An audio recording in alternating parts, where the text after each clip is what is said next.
This is one of our most controversial comparos ever, not just in the results, but even in the matchup itself. The 480 horsepower twin-turbo Nissan GT-R makes its first comparo appearance and anchors the test here.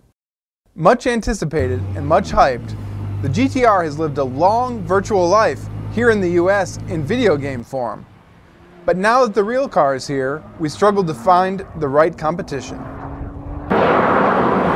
The Porsche 911 Turbo seems a worthy opponent.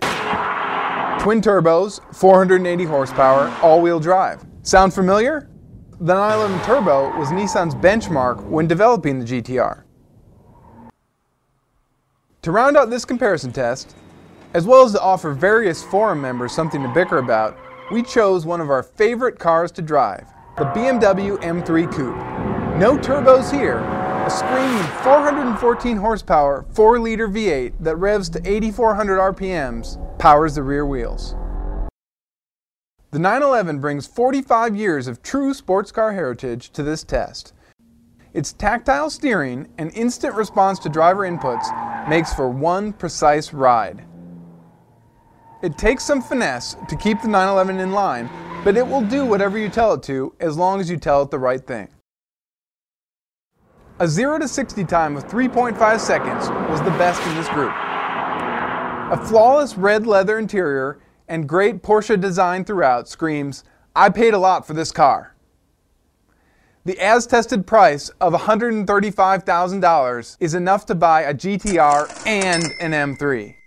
The 911 is a great car, but suffers from a Nazi shifter, abrupt clutch take-up, and a high list price. And frankly, we prefer the less expensive, naturally aspirated 911 variants. So the 911 Turbo came in third. Electronic gamers have heralded the arrival of the real GT-R with plenty of opinion, and cell phone cameras. Everywhere we went, we were questioned, flagged down, chased, and stalked. While not classically beautiful, the GT-R is definitely eye-catching. Using the automated launch control sequence, drops the clutch at 4,400 RPM.